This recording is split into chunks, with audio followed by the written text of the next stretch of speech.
Hello, everyone. Happy Monday night. I'm really excited to be with you tonight, and it's so fun to see friends. This is the very first time that I'm using something called StreamYard to bring the live stream to the YouTube channel. So in the past, I've used a different thing, but friends, I've been using it for over a year, and I couldn't make it work. And so if you saw Emma Cruz's post on there, she helped me figure this out. So I'm really excited to be able to try this because it lets me do some cool things. So for instance, I can highlight a comment here, and so that's fun because this person who's here, Teacher Likes Books, her son is in my English class that I live stream, and so I can highlight that comment. And what she means here by he's expecting it to be dark is that my students and I have this thing, like, because one time I said, that story's so dark, let's read it. And so now that's what they always say. So I'm excited. If I make a mistake, y'all need to be patient with me. Also, just FYI, I'm in the middle of a tornado watch and there is all kinds of thunder and lightning. So who knows? But my middle son bought me this really cool thing for Christmas that should keep my internet going even if the power goes out. So it might be dark, but you know, hey.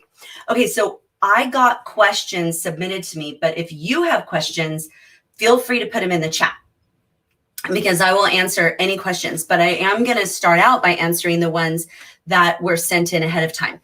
So one of the questions I got, I can answer really quickly. A teacher wrote in saying she was looking for a place to find good games for the class, not like board games, but like activity type games, like activities to do in class. And she specifically wrote about an activity that I taught in a professional development that she was at. And she's like, where do I find stuff like that?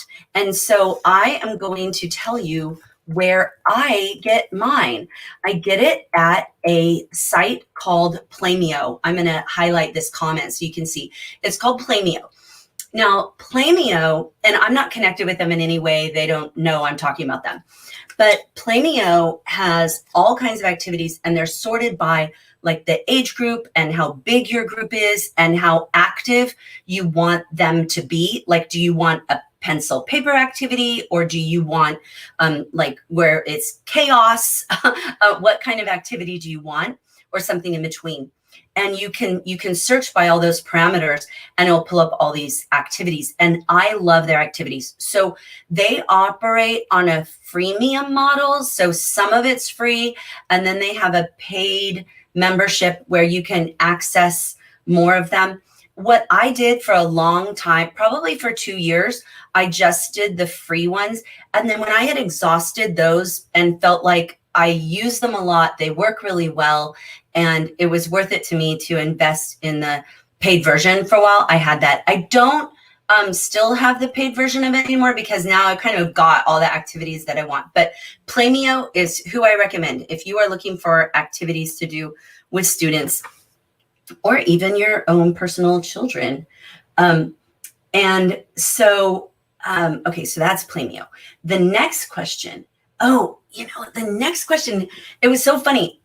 This question came into me the day before I sent out the email saying that I was going to do the live stream. Someone sent me an email and said, hey, if you're going to do another Q&A soon, could you answer this question? And the question was that the teacher is using the Depth and Complexity book that Ian Bird and I wrote. And well, we're the only ones who've written a book on depth and complexity. So if you have a depth and complexity book, we wrote it. And they're using that book. And her question was, I'm going to read it right here. She says, I was hoping to work on something to do this in regular classrooms so I can try to get more gen ed teachers on board and also screen for kids we could be missing. Do you have any thoughts on this or resources for using it this way? We use the PETS curriculum at our elementary buildings, so I'm kicking around formatting it a little like those whole class lessons where they're both enriching the universal tier and screening for potential. Okay, so here's what I think about that. I think that depth and complexity can be very, oh, you are so welcome. I'm so glad you got the answer that you wanted from your question. And it really is a great site. I think you're going to love it. Okay, so, and then this question. I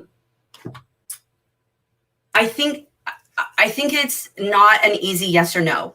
So we know that there are activities that we can do that are more likely to reveal the kinds of behaviors and thinking styles and thinking processes that we associate with gifted. And when I pulled one off my own shelves, which is the Kengor observation inventory, which I think you could tell by looking is well used by me. So the whole point of the Kengor observation inventory is that you are going to track over a period of time the kinds of things you notice students doing, and you use this tally mark system. You know, I saw evidence of this, evidence of this, evidence of this. And then Bertie Kengor also developed, you guys, I was like pulling books off the shelf, also wrote this book, Rigor and Engagement for Growing Minds. And this book, and friends, I buy these books with my own money. I mean, sometimes publishers send me books to review, but these I bought with my own money. They're really good. So this is a companion, really, where this one is how to create lessons in the class that are more likely to lead to being able to see students' abilities. So I share those things to say that this does exist. And I do believe that depth and complexity could work that same way, in that it raises the ceiling. And so you're going to get really good thinking. The difficulty I have in straight up just saying, oh yeah, go ahead and do that, is that it's not been normed in any way. Like the framework wasn't developed for that purpose. It was designed to raise the thinking level of gifted kids in a gen ed classroom, not necessarily to identify. It isn't an identification tool. However, that said, I think it could be. And I think it is definitely something where if a teacher infuses a classroom with depth and complexity, then I think it would be very difficult to not notice strengths of under-identified kids. So that's what I would say. Let me, and I'm going to come back to that in just a second. Cassandra, thank you so much. I'm so glad that they have been of benefit to you. It means so much to me. You guys, when I get emails or these kinds of comments from teachers, it's like what keeps me going when it's like, you know, really late at night and I'm like, oh, but I really want to get this done for them. And I think about you in your classrooms and how I want to help you. Somebody asked me what I did for my job recently, and I said, I'm a teacher's assistant. And that's how I feel. Okay, let me answer this question. Katherine asks, do you have any suggestions for replacing the InView assessments for a whole grade to find gifted students, even possibly an online version? So I'm not familiar with the InView assessment. I'm like Googling it on the thing. Oh, it's Terra Nova. Okay. Okay, so Katherine, could you tell me what kind of assessment you're looking for? Are you looking for an ability assessment or are you looking for an achievement assessment? Many of the assessment tools are going into an online version, but so if you tell me if you want ability or achievement, because that is an abilities test, but it's not my favorite. Sorry. So tell me what you want, abilities or achievement, and then I'll give you some suggestions. And then Kari, I hope I'm saying that right, Kari, that you have Kengor but haven't seen this one. Yeah, it's pretty good. It's not, I don't want to oversell it. I don't know if this is still the case. It used to come with a CD that she may have put it up on her own, like she may have it on digitally as well. It's got quite a bit, like it's kind of like, I'm just showing you some pages inside of it. It's kind of like the 1980s called and they want their PD back. But I don't mean that in any way to be insulting.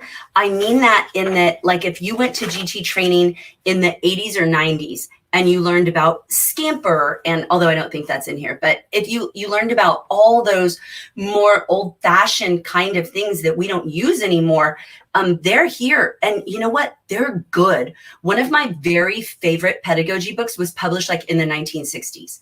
And so a lot of this older style has real strength to it. Okay, so Katherine says cognitive ability. Okay, so let's just talk about this for a second. Let's just talk about identification practices for a second. You give it to the whole second grade. So let's see here. Okay, so let me just say that this practice is a very good practice. The technical term for this is universal screening, where we're going to give every kid in the grade level an assessment in order to try to identify kids. And the reason that this is such a good practice is that a lot of times, if you're relying solely on teacher referral or parent referral, you're going to seriously under-identify underrepresented children, which is why they're underrepresented.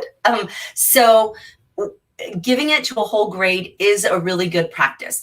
Now, personally, if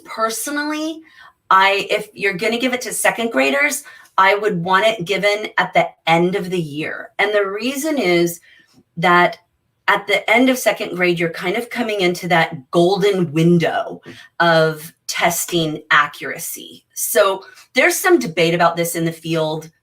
You can find people who will disagree, but in general, most people who deal with this agree that there is a window of opportunity in getting really good IQ scores in particular. And that window is probably between the ages of 8 and 12. And if you test kids too much below that, and you can read a whole article about this on my website, why you shouldn't give IQ tests to young children. What happens is you can conflate precocity with giftedness. If you have kids who come from very privileged backgrounds, which doesn't necessarily have anything to do with money. It has to do with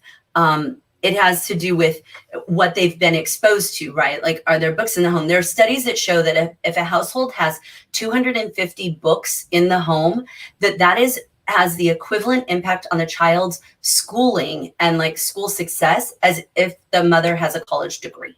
Like, it's huge. All right, so that's why. So if I'm going to do a universal screening, if I have to do it in second grade, I'd want to do it at the very end. And it's not a bad idea to do it then, because if you don't do it until third grade, you're not really going to be able to do anything about it until fourth grade. And so I can see why you'd want to do it in second grade. I actually don't have any problem with doing universal screeners in kinder. The issue is, are you going to have an exit program for the kids who it captured who were precocious but not actually gifted? Okay, so knowing that that's what you want and knowing that that's how you're going to use it, here are my recommendations. I see that Teacher Likes Books say that they switched to the Naglieri. I'm not a huge fan of the Naglieri either. Like, it's okay. It's okay. There's nothing wrong with it. Like, I don't want to get a hate mail from them, but it's not my favorite. And the reason it's not my favorite is it's so short. It's 20 minutes nonverbal. And so when I say it's so short, I don't mean it's just its length that's a problem for me. When you have a test that has no verbal on it, like, they tout that as being great because it catches the kids who may be English learners. And yes, that is a wonderful goal. And that is an important priority to have. However, we are typically identifying kids in order to serve them, right? So like, I'm identifying gifted kids so that I can put them in a gifted program where they can receive gifted services. I'm not just identifying gifted kids so that they can sit there and be gifted. And so the problem comes in that if a child doesn't have those language skills and then is put in a gifted class, they can end up really struggling. And then everybody can think that they weren't really gifted. So I have trouble when we have identification processes that are very, very different from what the kids are actually going to participate in the gifted program. And so I like other ones because of that. Like, I like other Other tools. Okay, so let me mention a couple, and I'm going to pull up my little list so I don't forget any. So if there are two that are, oh, that's so funny. I see Katherine say it's funny. They've given it to third graders forever. Now they want to change it to second. You know, this is not that big of a deal. It's just, you know, if you're going to give it to second, it's better at the end of the year. Okay, so the two most common universal screeners in many districts, including very, very large districts, are the COGAT and the OLSAT. So the COGAT, the Cognitive Abilities Test, and the OLSAT, the Otis Lennon Scholastic Abilities Test. Both of these have verbal, nonverbal, and quantitative sections. And so they do what Naglieri does not do, which is that they give you more of a view around it. So they are good tests. They are very well normed. They're reputable. They're inexpensive, especially because they can be given by a classroom teacher. They don't need anybody pulled out. It's a paper pencil test, and they have they're big products. I mean, all of these things are products. You have to keep that in mind. These are all products being sold by a publisher. There's no like 501c3 charitable organization whose mission is to make sure that we have fair and equitable and accurate GT assessment. That doesn't exist. What we have are companies selling a product.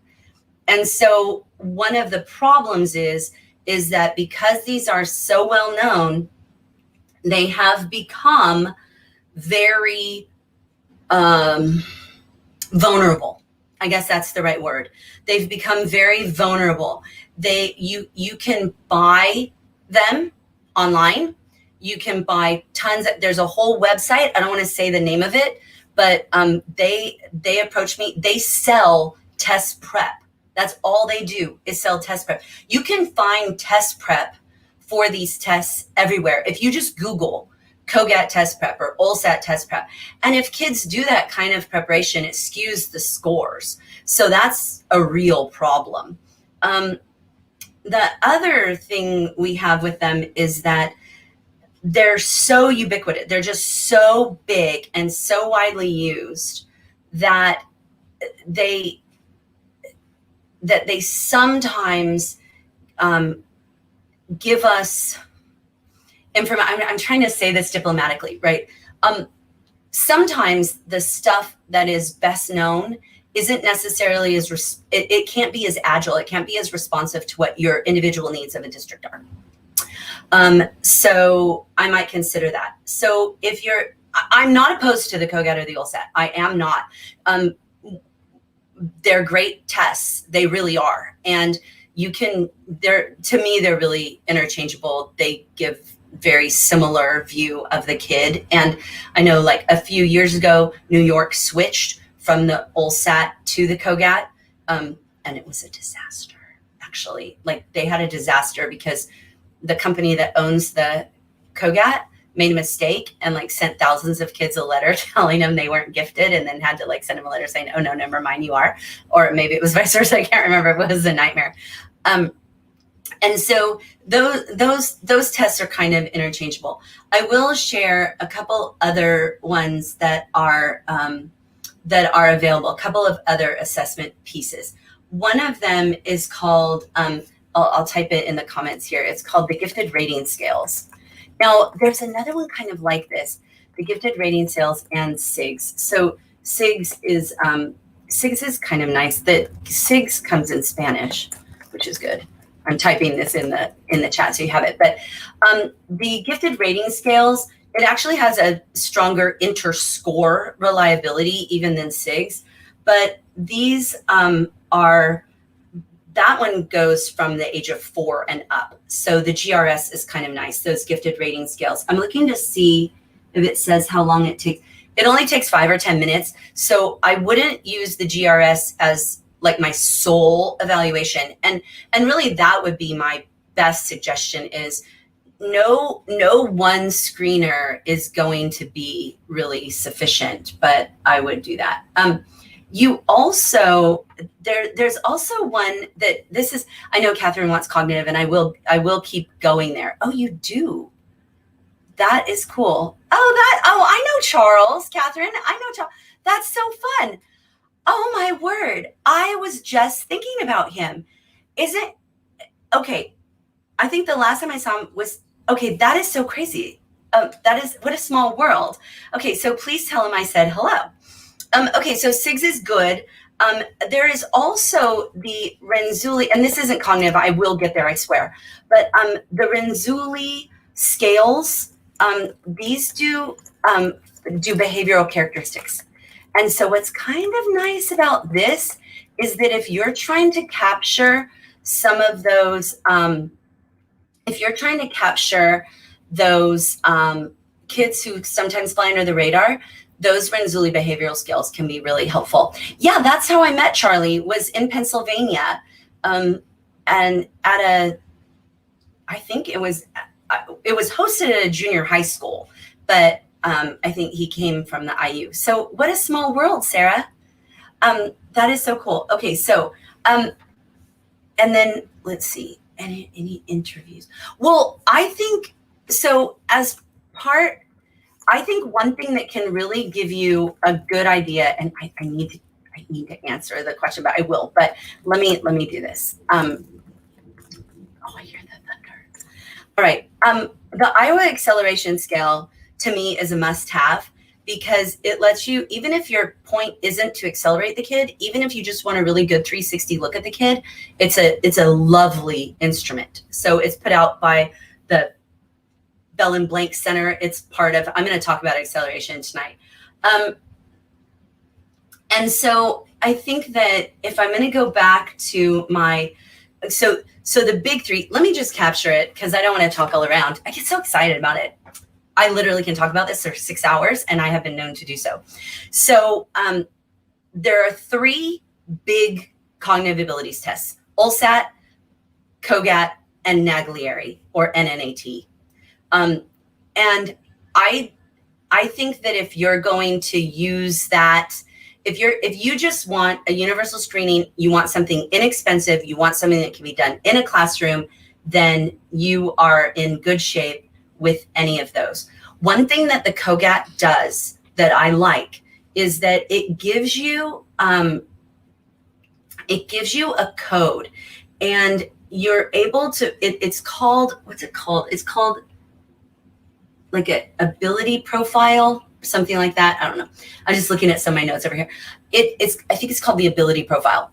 It's a letter and number code, and the parent or the teacher can put that code in on the COGAT website, and it will tell you like what the kid's strengths and weaknesses are, and some teaching modalities that might be helpful to that kid. And I find that really super useful. So I liked the COGAT. The COGAT is what my school district used for screening, and I liked it for that purpose. There is another less common test that I do want to mention, the C-Tony, and now we're in version 2. So the C-Tony might be worth looking at. And the reason I say that is it is not as common. And so if you do a Google search on it, you're not going to come up with a bunch of test prep. You're just really not. And it does nonverbal reasoning. So if you like the Naglieri, you probably like this. It takes an hour to complete though. So it's a lot longer than the Naglieri, which can be done, I think, 20 minutes. So those are really your options, unless you want to get into more expensive cognitive abilities testing, which doesn't really lend itself to universal screening. And by that, I would mean like a full scale IQ exam, like, well, not exam, but assessment, like a WISC, like the WISC, like the Stanford-Binet, like a Woodcock-Johnson, something like that. That is very expensive, very expensive. It's not something, I don't know any district that could afford to administer that to every student. I mean, it wouldn't even be a reasonable use of taxpayer money. So you're kind of in one of those. So if you aren't using, if you want something, I would definitely recommend the COGAT or the OLSAT over almost anything else that is reasonably priced. But look at a couple of the other assessments that I gave, and I'm sure if you contact a publishing company, they'll sometimes do it. Yeah, you need something classroom teachers can administer, and right, because that makes it a reasonable cost, right? That makes it a reasonable cost. So we want that. So Kari's asking, do you know of any really good interviews to use as part of identification? You know, that's a really good question, Kari.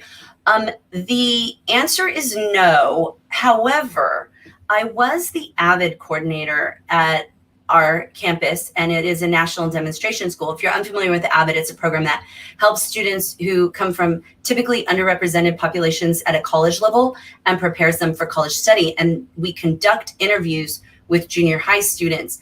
And if you're looking for gifted, I think that some of the interview questions that they ask in an AVID interview could probably be very well used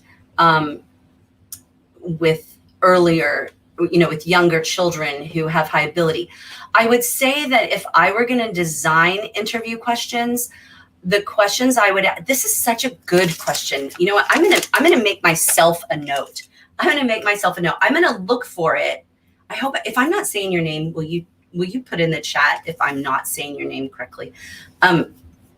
Okay, I want interview questions. I'm going to look around. I'll check with some of my psychologist friends. And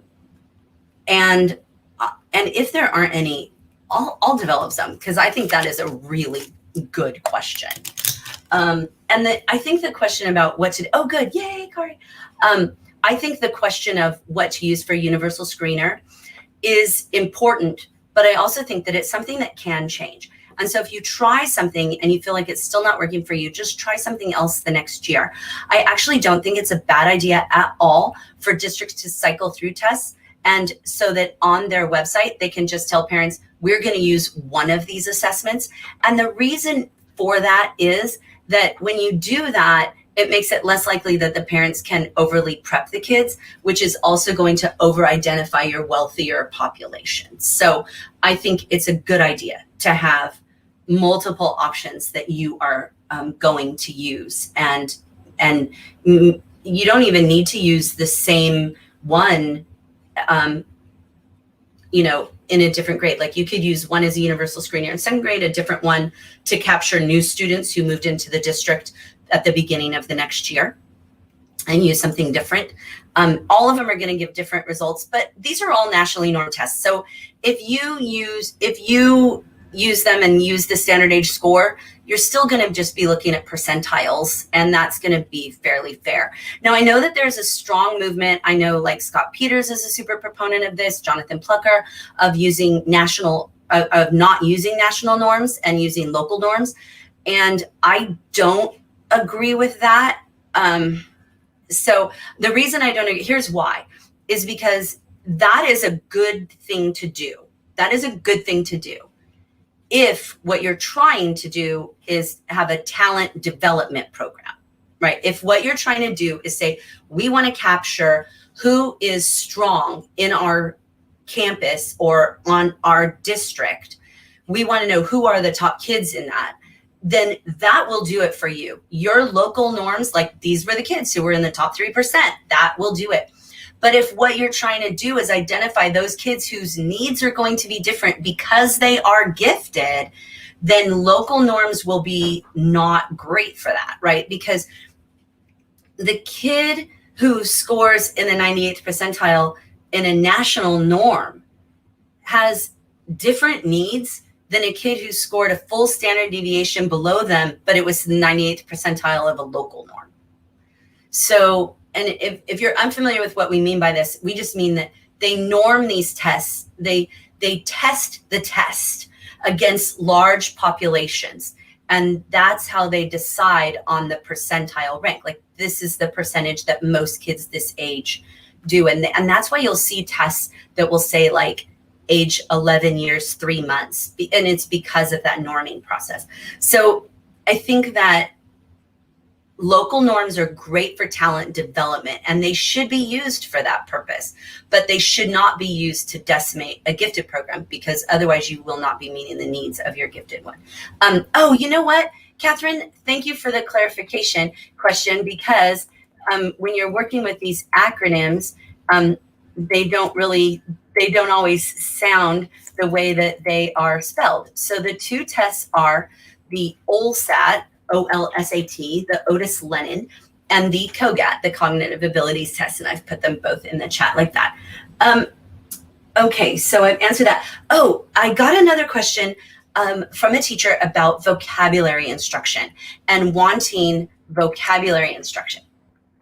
And I think that this is so important.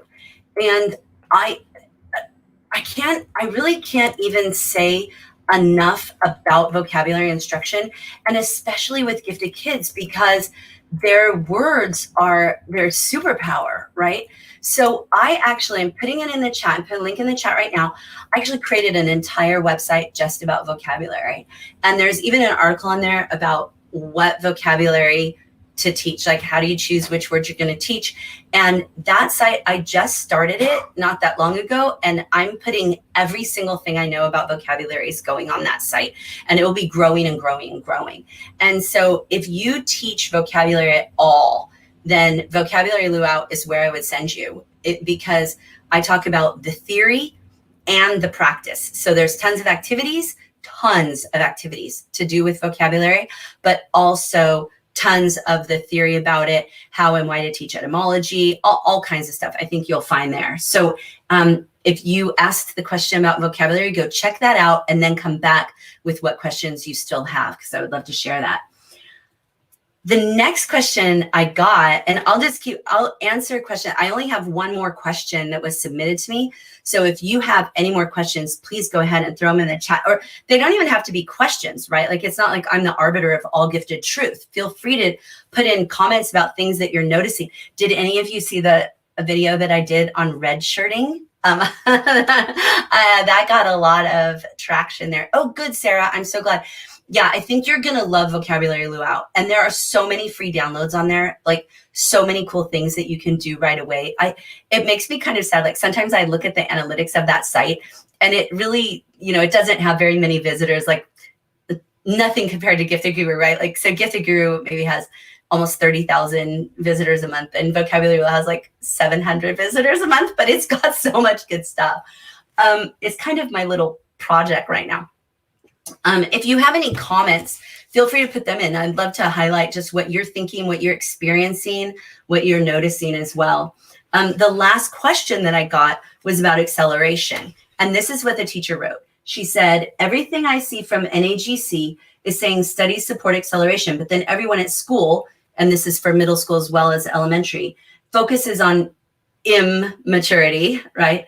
Or yes, but they can't even blank yet. Some social or behavioral thing like sit through morning meeting, and doesn't want to consider even single subject acceleration for any but the most emotionally mature, compliant, and overachieving students. Okay, the irony of this is that I received this question literally 5 minutes after I had finished doing a slide deck on acceleration. And so I want to say this about that. Okay, the reason that NAGC says that the research on acceleration is universally positive is because of the research coming out of the Bell and Blank Center at the University of Iowa. Seriously, their website is accelerationinstitute.org. And anyone who cares at all about giftedness should make themselves familiar with the Acceleration Institute. They are the mothership of acceleration research. And I cannot say enough good things about them. And they have made their research so widely available. And so it is, I really cannot say enough about. I've actually written them like love letters. Okay, so they have published this. So they originally published a study called A Nation Deceived. And this is the follow-up to it, called A Nation Empowered. And it came out a few years ago. Time flies. Let me like 2015. Okay, it feels like yesterday. And A Nation Empowered, the subtitle is Evidence Trumps the Excuses Holding Back America's brightest students. And it comes in two parts. So there's this one, it's really thin. It has this colored cover with these kids jumping for joy because they got to get accelerated. And then this one is the companion volume. This is volume 2. I have spent hours reading this volume. These are the study. This is the research. So this volume is what captures the research and like explains the research and interprets the research. And it has one thing that's nice about this is not only is it slender, but it also has stories of real kids and real families who had experience in acceleration and how it helped them and how they navigated it. And it is fantastic. So if anybody is interested in acceleration, this is a must read. Not even like, oh, it would be really good if you could read this. No, this is a must read.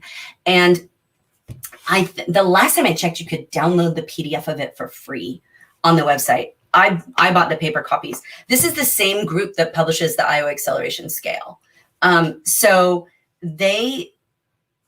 their first report, A Nation Deceived, I would read after this one. The reason is just because this is newer and it approaches it in a slightly different way, but the research is all still the same. The A Nation Deceived, its subtitle was How Schools Hold Back America's Brightest Students. And then this one is the follow-up to it and saying like the research just doesn't agree with you.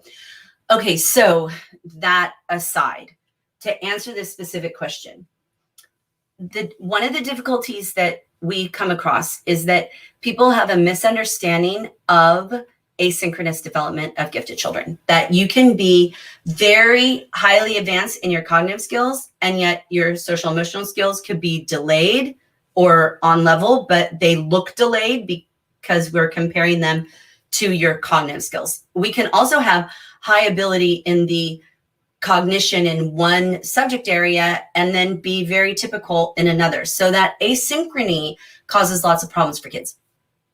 One of the problems we have to face is that probably the reason they can't sit still in morning meeting is because they're bored out of their skull, and they probably need to be in a classroom where there is no morning meeting, right? They probably need to not have morning meeting.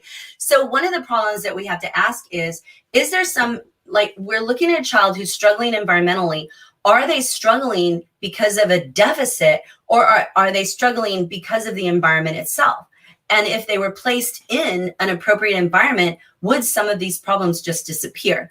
Now, one of the things I would say is go back to that Iowa Acceleration Scale, because the Iowa Acceleration Scale is going to look at executive functioning, and it's going to look at attention, and it's going to look at some of these other things, because at the Acceleration Institute, they're very strong in their belief, and I agree with them, they're very strong in their belief that we don't accelerate kids into failure. Like, we don't want a kid who's getting straight A's and is a good candidate for acceleration, it seems, and then we and then we move them, and then they end up crashing and burning. So the Iowa Acceleration Scale can show that.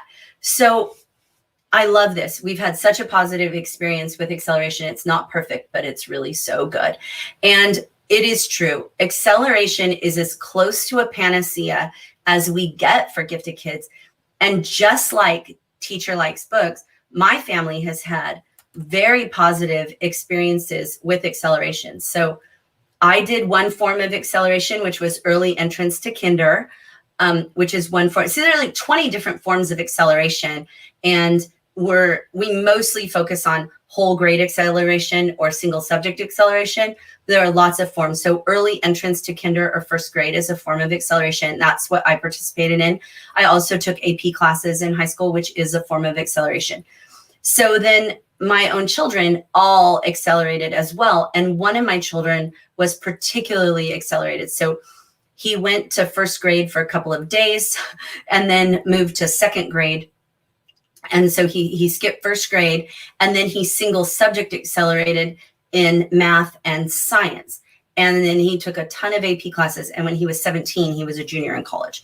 And so, and our experience has been very positive and very much like what the research shows.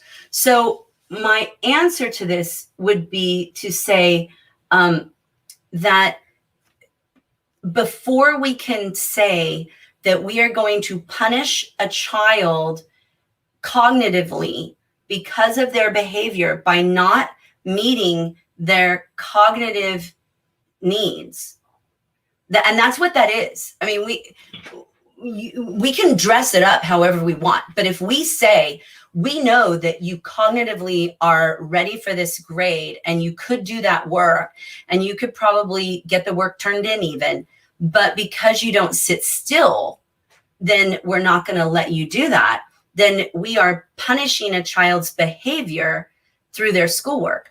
And I think that's a very dangerous row to hoe, because when you do that, then you say, well, so it is reasonable then to punish a child's behavior by giving them work below their grade level? Like, is that an accepted punishment in your school board policy?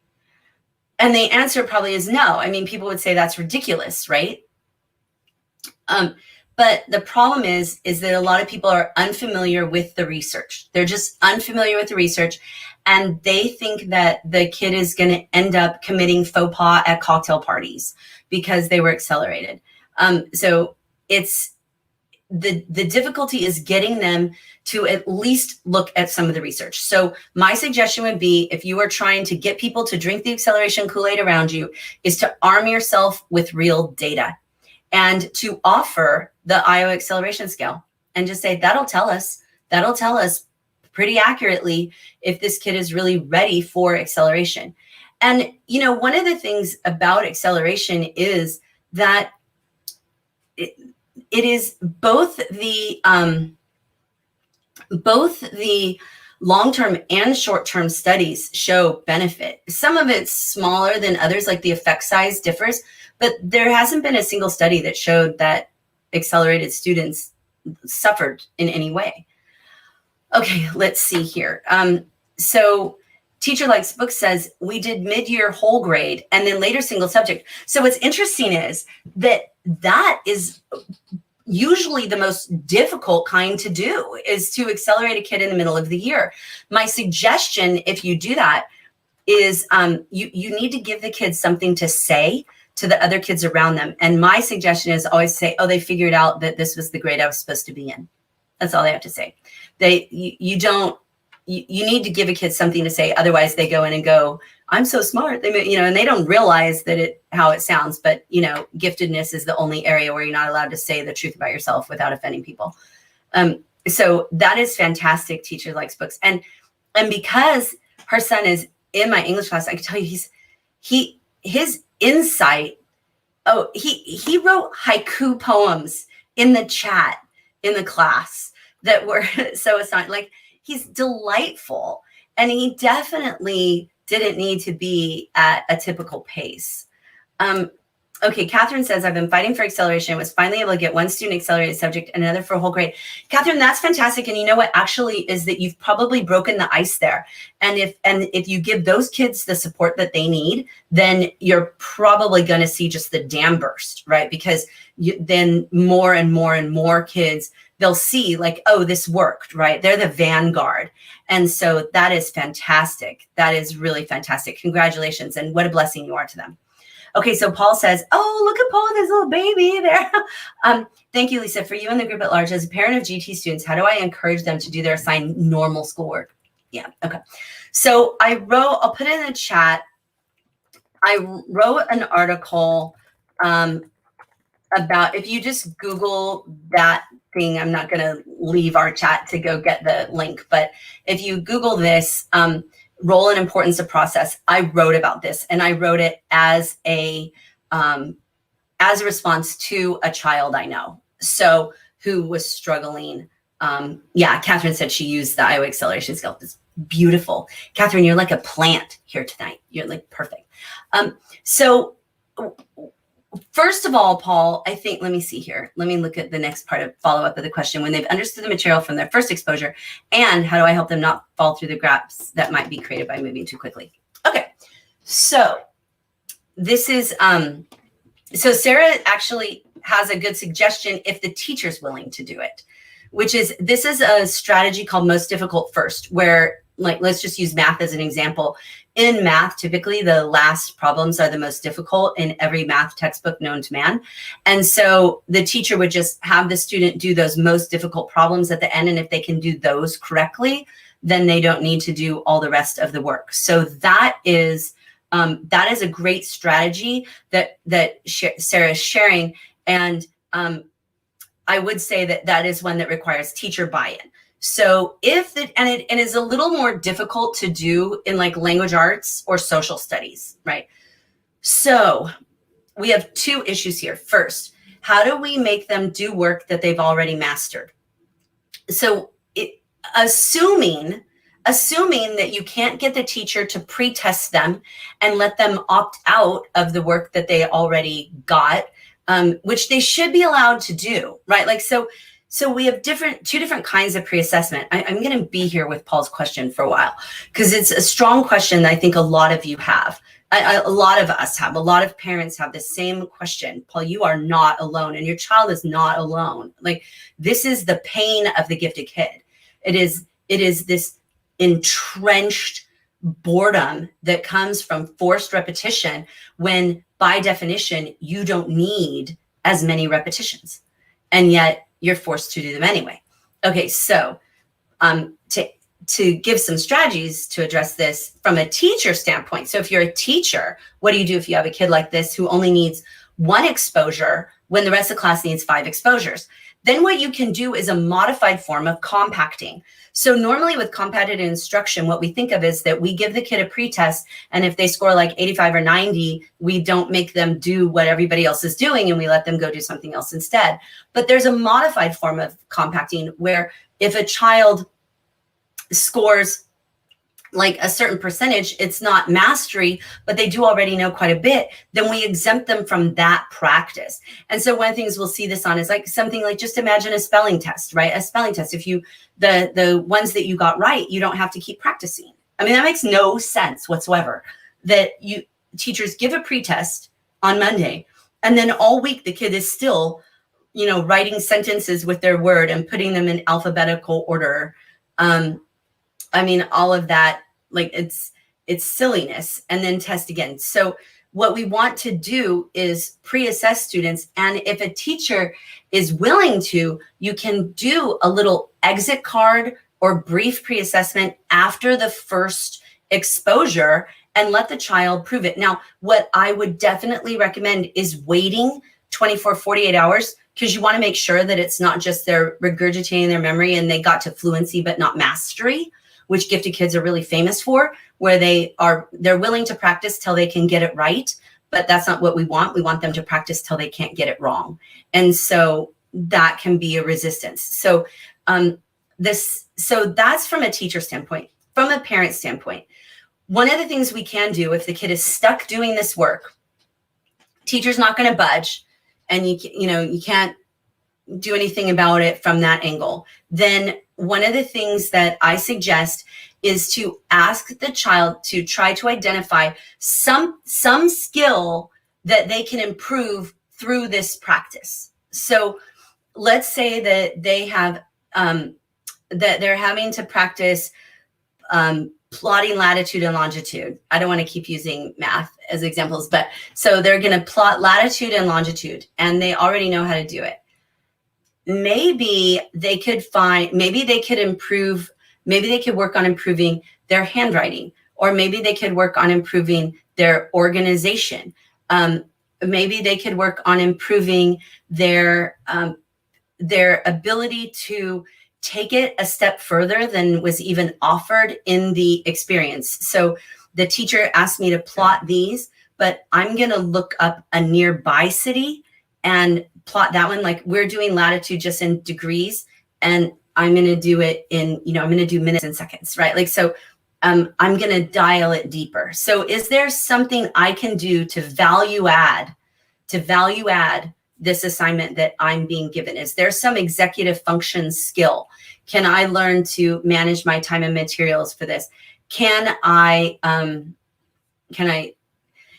can I make this of value, even though it had no value when it was given to me? Can I upscale it, right? Okay, and then how do you help them not fall through the gaps that may be created by moving too quickly? You know what, if you do regular quizzing, that won't happen. So as long gifted kids can move quickly without detriment, as long as we're frequently quizzing them so that we know that they are refreshing that knowledge. So I can show you a couple of things about that. So, here's an Iowa acceleration scale. If you are interested, I've been touting their praises tonight. And then there are a couple of books. These are really geared to teachers, but I think that they make a nice end of year gift for a teacher who you want to know better. This one is Small Teaching, and this is Make It Stick. And both of these are books that are based on the research being done at Washington University in St. Louis on retrieval practice and the importance of regular quizzing in that kind of mastery. So Paul, that is the answer to, that is an answer to that. And I hope, you know what, Paul, I'd really love if you would send me an email. If you think your fifth grader would be willing to be interviewed, you know, I do that interview with a gifted child series on the website. And I would love to talk with a child about that experience that they have, where they're forced to keep repeating practice that they've already mastered. So if he likes to talk to strangers, I know that sounds funny, but if he would be willing to talk about that experience, I would love to feature that. Obviously, you know, keep his privacy. Okay, and Kari says, my second grade daughter has the exact same problem with spelling and with math. Yeah, it makes zero sense. It makes zero sense. Okay, so Mary Ellen asks, wouldn't interviews be subjective to interpretation by the interview? Yes, absolutely. And good identification procedures involve both objective and subjective measures. And the reason that that's true is because objective measures are sometimes going to miss kids who don't do as well on those kinds of measures. Because if you think about it, actually there was a researcher named Lamb who talked about this specifically, that we make some assumptions when we're giving an objective test to a student. So we make the assumption that there are no linguistic barriers. We make the assumption that it is, oh, that's awesome. Thank you, Paul. We're no longer a stranger. That's awesome, fifth grader. I am on your side. All right. We make the assumption that the test content is suitable and of nearly equal difficulty for all the students.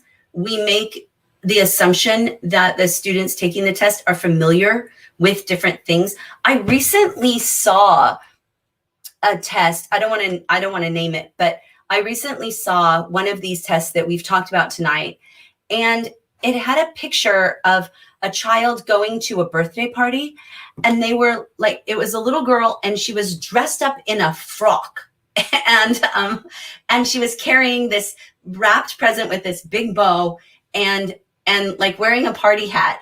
And I thought, none of my third graders have a clue that is a thing, right? They would not dress up in a dress like to go to a birthday party. They don't wear those hats, and they've probably never even seen a package wrap like that, right? And so that impacts their testing experience as well. Next, testing assumes that the test taker is motivated to do well on the test, and the last assumption is that they don't have any negative reactions to tests. And so it's very important to confront that interviews are subjective, and that if you have inherent or intrinsic bias, that can show through. But it also lets us capture those kids who otherwise would fly under the radar there. So that is one of the benefits of interviews, even though they can be problematic because of their subjectivity. It is also a strength for them. So, and especially what we're really looking for in the interview is not that some kid is going to blow us away with his insight, which will happen, but what we're really looking for is, how is this kid's thinking different from the other kids we're interviewing? And so that's what all testing is looking for, is how are you different? How are you thinking differently from other students your age? And I can still remember myself I was tested with a Stanford Binet LM, which is the original Stanford Binet. I can still remember that day. And I can still remember certain questions on it. It was my favorite day of school ever, ever, ever, ever. And I can remember the moment when it was the part where they were testing me on vocabulary, and I gave a definition of a word, and I saw that the psychologist was like, and it was the moment that I realized, like, oh, okay. And until then, I had kind of been holding back. And as soon as she gave me that little, I was like, Lisa unleashed. And I just let her have everything I knew with, I wasn't trying to hold back, which I had spent my whole life holding back until that point. And so the interview can sometimes give kids a voice who don't normally have a voice. So it is good to be concerned and make sure that we try to make them as fair as possible. But it is also important that we involve those subjective instruments as well.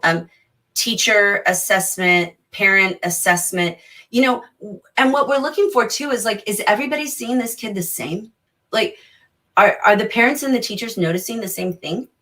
And is the kid noticing the same thing, right? We can ask the kids something like, what percentage of your time in class do you feel bored? How much do you learn at school that's new? Different things like that can help us, right? Like, yeah. Okay. Love this. Yes. Okay. My son was assessed with the WISC-5. That's the latest version of the Wechsler Scales for Children. So the WISC, okay, let's say this. And he loved it. Yes, yes, yes. He thought the school psychologist was his new teacher, and he was in love with the idea that his days would be spent solving puzzles.